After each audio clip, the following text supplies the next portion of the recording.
Mortal Kombat 2. All right, guys, this caught me by surprise. So we all know the sequel to Mortal Kombat is happening.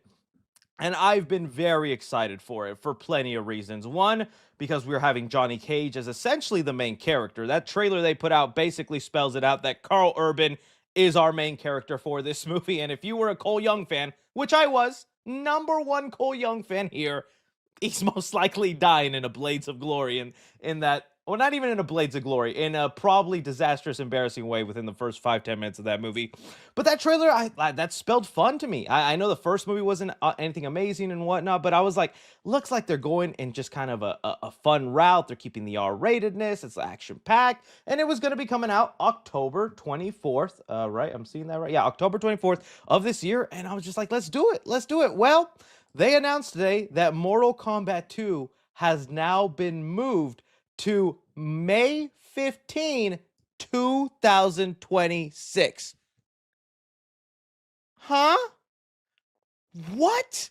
They moved it an entire year? I know it's like 7 months or whatnot, but once you start, I get if it's if it's a month or couple week change. If it's still at least in 2025, I would have been like, all right, kind of a bummer, but all the way now to 2026? I'm like thinking to myself, am I cursed? I feel like the movies I put on my most anticipated list at the beginning of the year always end up getting delayed like this. Like, don't bring up Coyote vs. Acme. 3 years in a row it was on my most anticipated list and it kept getting just delayed. Now Mortal Kombat 2 also? I'm never doing most anticipated list with this. Okay, couple of things with this. They actually do give us a reason. This doesn't happen very often, but whenever movies get delayed, like the Shrek delay, Shrek has been delayed twice now, each 6 months apart, and they don't give us a reason why. They just say, oh, we just wanted to. Now, can an ogre do what he wants? All right, Shrek, if that's what you say. Here, they actually gave us an explanation, but I read the explanation and I'm like, that sounds like BS. I don't know if I'm buying that all that much. Okay, so here they have it in the article. Why the F, or say, what the? Why is the highly anticipated sequel moving to next year after notching record views for their Red Band trailer, which is true. The trailer for Mortal Kombat 2 had record-breaking views for a Red Band trailer, meaning an R-rated trailer, which showed signs that people were excited for this. And I kind of figured, because the first Mortal Kombat, although it came out during that weird COVID time where it got a simultaneous release of on streaming and in theaters, meaning it didn't make that much in theaters, it was still one of the most viewed movies on HBO Max of that year. I think it was the #1 stream movie, showing there was an audience willing to watch it. And so it was like, okay, that. And then they also say that Simon Quaid director sequel is bound to deliver tons more in mid-January than staying in the crowded late October frame. And that's the reasoning right there. Supposedly, October of this year is too crowded and they were too scared of the competition that they felt they needed to move Mortal Kombat 2. Oh, what competition, you ask? What was the thing making Mr. Scorpion say, I'm out of here. Getting over there.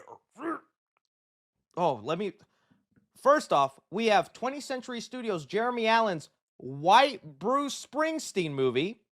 And then you have the next Colleen Hoover movie, Regretting You, for Paramount. A Bruce Springsteen biopic and Colleen Hoover movie was the deadly, scary, crowded threat in October that they thought Mortal Kombat doesn't stand a chance.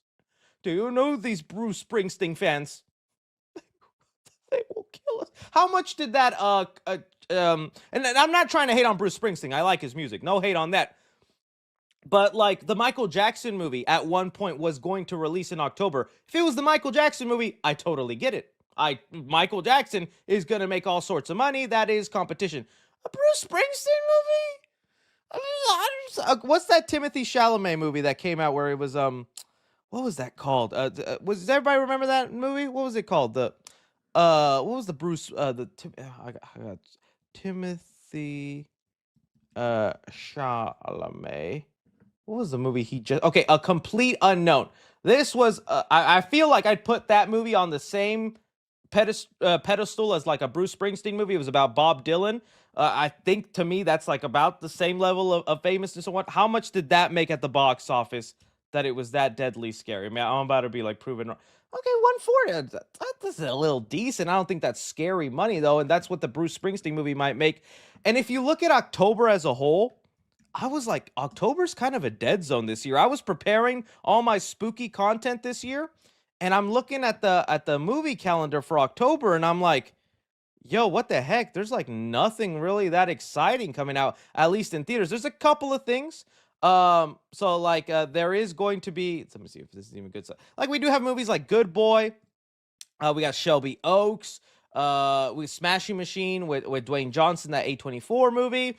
Okay, Tron Ares. I will give them that. Tron Ares is probably going to be a big one.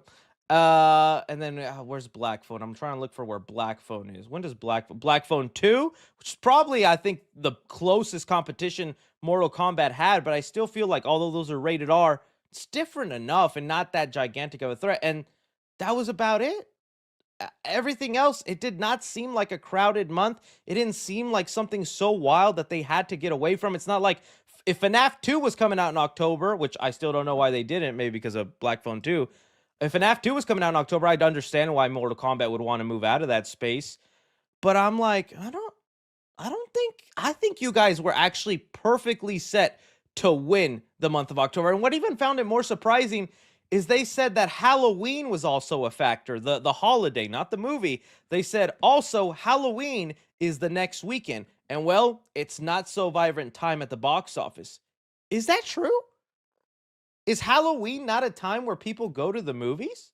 I mean, I get you're going trick or treating, but as adults, wouldn't you want to see? I know Mortal Kombat's not a horror movie, but at least it would be something bloody happening on screen. Is Halloween the holiday really that bad they didn't want to? Okay.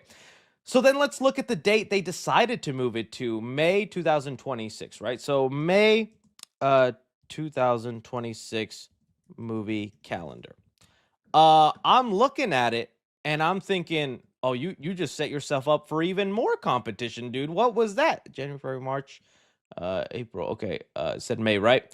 Okay, so in May, we're going to have The Devil Wears Prada 2, which, I mean, if you were scared of the Colleen Hoover fans, Devil Wears Prada 2 is 2 Colleen Hoovers. A second Colleen Hoover has hit the tower. That's Devil Wears Prada 2. Animal Friends, which I believe this is supposed to be a rated R movie also. That I think would be a big hit. This is a movie I'm actually looking forward to. It's supposed to be starring Ryan Reynolds, all these awesome people, and it's like, what was it about again? It's two fugitive animals embark on an adventure across America while being pursued by an agent ranger. It sounded like an honestly interesting premise, and with Ryan Reynolds and his star power lately, sure. Then they have the Mortal Kombat 2 now. Look how quickly Wikipedia updates. And they have an untitled DC film coming out that time. Whoa, wonder what that's going to be. But Mandalorian and Grogu, just about a week or 2 weeks away from that date. Dude, Mandalorian and Grogu is gonna take away a lot. I get that they're not rated R, but that is, I think, within the same fandom, the same demographic you're aiming for, right? People who like action sci-fi. I think you could point some sci-fi in Mortal Kombat with all the crazy stuff. I know it's more fantasy, but still, I feel like you kind of just set yourself for even a worse spot here. You should have just released in October. It was perfect. It was all set up there for, no pun intended, fatality. You were going to clean up. You were going to do swell. I am so shocked that they thought, nah, this movie. And also, I think you kill the hype a little bit too, don't you? Because you just released this trailer and you just told us it got record-breaking views. People are excited for it. Now you making us wait and forget about the movie? You got to rebuild that hype again. What? Why would you do that? You had the hype set in, and I was already looking forward to it. In fact, when I went to go see Toxic Avenger, they played the Red Band trailer, and I was like, oh, I can't wait for that movie. Now this news, man. Now this news. I don't know. I think it's pretty odd of them. You know, and people were bringing up other conspiracies, like maybe they see the potential for how many people might actually show up, that they actually want to do reshoots or fix some things up or clean the CGI up because people weren't liking some of the CGI in the movie. I don't know. I really don't think that. And from what we've heard, they've actually already had positive test screenings that people enjoy what they saw. So it's just kind of weird that they decided to, man. Is the untitled DC film Supergirl? No way. Is it actually Super? When does Supergirl release? Supergirl release date. Okay, that's in June. It has it for June 2026. So it's not that date. It's May. But still, I mean, that's coming up. Supergirl's right there. I don't know, dude. I think they might have made a mistake. I'm not sure why they did this. I felt like they had something already good and well set up. Some people also brought up the theory, well, Final Destination came out around that same May release date, and they had record-breaking box office for their franchise. Maybe New Line wants to repeat that with Mortal Kombat since they're like, well, it worked for Final Destination. Let's do it for Mortal Kombat. Maybe, I don't know, dude. I feel like it might have been a bit of a mistake, but we'll see how it ends up happening. Uh, see, it could also give the movie more marketing. Yeah, maybe they actually realize we should do a bigger marketing push because the marketing was like taking forever. It was like really waiting till we were super close, then it was starting to marketing. Maybe now they want to do a bigger marketing push for the movie, but who knows? So we'll see, guys. The Mortal Kombat 2, though, it did end up getting delayed. Do you buy the reasoning? Do you think it'll end up working in their favor? How do you take into effect now some other competition they're going to be facing? Do you think the hype is going to be killed now that we have to wait extra 7 months? Like, that sucks. I was so ready to already see this movie. I think like December, January, February is going to roll around. Then we'll finally get another trailer starting to prepare us for the May release date. And I'm like, oh crap, I completely forgot this movie existed. I feel like that's what's going to happen, but we'll see. We'll see.